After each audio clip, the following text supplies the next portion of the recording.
वतन पर इतना कहना तो बगावत नहीं। जल सकती है अगर समा बुझ जाए, कश्ती हदे तूफान से निकल सकती है। मायूस ना हो, अपने इरादे न बदले तो किस्मत किस्मत इंसान की किसी वक्त बदल सकती है, किसी वक्त बदल सकती है। सम्मानित मंच, बहुत सारे हमारे गणमान्य व्यक्ति इस शुभ कार्यक्रम में यहाँ पहुँचे हैं।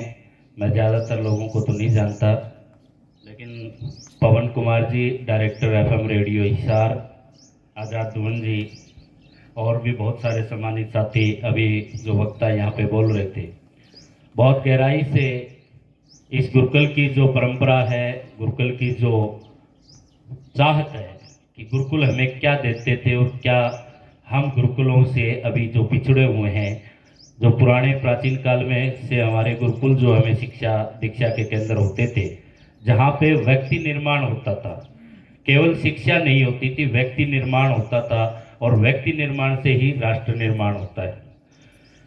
क्योंकि आज हम शिक्षा के लिए बहुत बड़े बड़े संस्थान बना चुके हैं, कॉलेज स्कूल बड़ी बड़ी बिल्डिंगें तो बना ली है, लेकिन शिक्षा मिल जाती है सिर्फ किताबी, व्यवहारिक ज्ञान नहीं मिलता। बोले पढ़ा तो था भाई, कढ़ा को नहीं। कढ़ने वाली जो शिक्षा मिलती थी वो गुरुकुलों में मिलती थी। व्यक्ति को धरातल से उठा कर के ऊपर तक ले जाने का जो काम होता था वो गुरुकुल में होता था। मैं एक पैसे से पत्रकार हूँ, स्पोर्ट्स से जुड़ा हुआ हूँ। गुरुकुलों में जो शिक्षा, शारीरिक शिक्षा से शुरुआत होती थी, जैसे संध्या की बात की मान्यवर ने कि संध्या से हमारी शुरुआत होती थी, जिससे हमारा शरीर सुदृढ़ होता था और जो बात हमें कहने का जो जज्बा मिलता था वो शरीर से मिलता है। अगर स्वस्थ शरीर है तो स्वस्थ मन निवास करेगा और स्वस्थ मन निवास करेगा तो पूर्णतः व्यक्ति का व्यक्तित्व झलकेगा।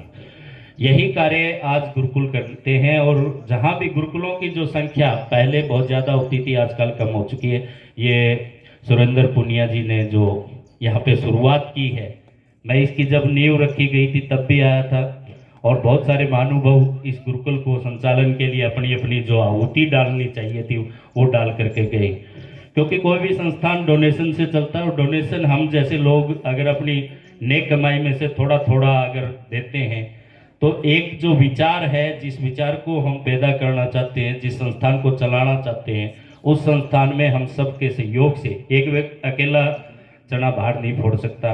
और विचार जो है हम सभी इसी बात के लिए चिंतित हैं कि संस्थान चले कैसे, और संस्थान चलेगा तो हमारे ही बच्चे इसमें पढ़ेंगे, लिखेंगे, बढ़िया शिक्षा दीक्षा प्राप्त करेंगे।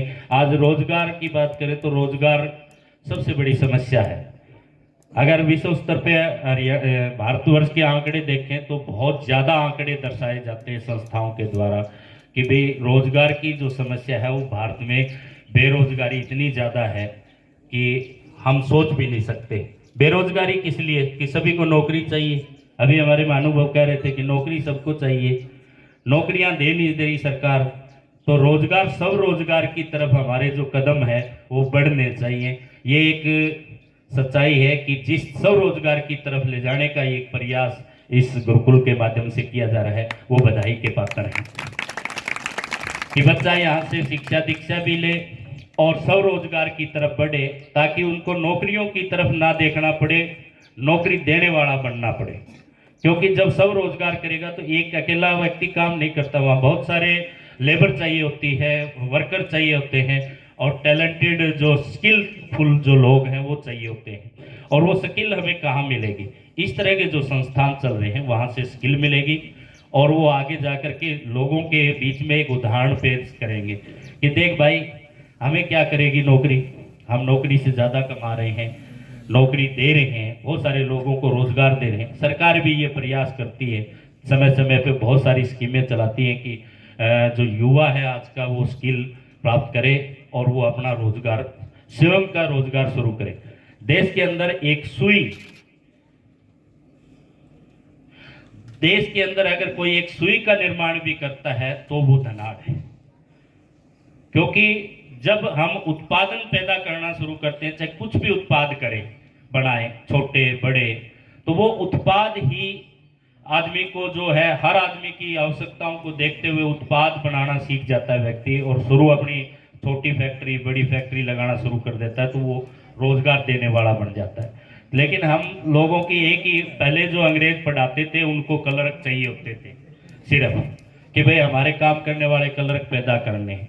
लेकिन आज क्लर्क पैदा नहीं करने, हमें देश चलाने के लिए युवा, सशक्त युवा की जरूरत है। और सशक्त युवा अगर बनेगा, अगर वो सब रोजगारी बनेगा तो वो सशक्त भी होगा। क्योंकि आज वो टेंशन की बात जो कर रहे थे सर, कि भाई टेंशन, मानसिक जो टेंशन आज आदमी के, हर व्यक्ति के घर में, दिमाग में घर कर चुकी है। बहुत सारे लोग जो है सुसाइड करने पे उतारू हो जाते हैं। तो वो सबसे बड़ी टेंशन जो है वो रोजगार की है, कि व्यक्ति ऊंचे ऊंचे ख्वाब तो युवाओं ने देखने शुरू कर दिए, लेकिन वो ख्वाब पूरे होते हुए नजर नहीं आते।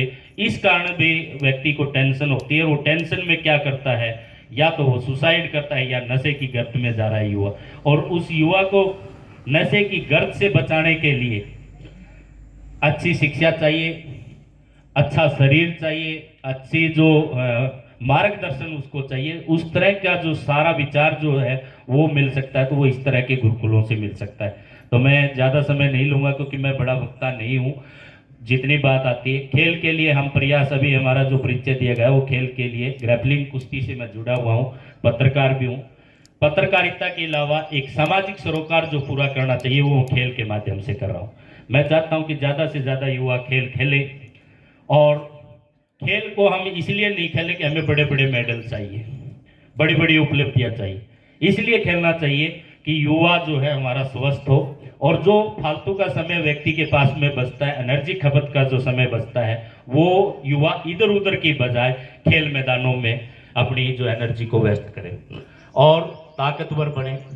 तो इसलिए खेल भी बहुत सारा रोजगार उपलब्ध करवा रहा है। खेलों के माध्यम से भी बड़े बड़े पदाधिकारी जो सरकार के अंदर नौकरियां मिलती हैं। इसलिए ग्रैपलिंग खेल से मैं जुड़ा हुआ हूँ। ग्रैपलिंग खेल की हरियाणा ग्रैपलिंग कमेटी का मीडिया डायरेक्टर हूँ, और इसार ग्रैपलिंग कमेटी का जनरल सेक्रेटरी हूँ, और एक कोच भी हूँ, और राष्ट्रीय स्तर का रेफरी भी हूँ इस खेल का।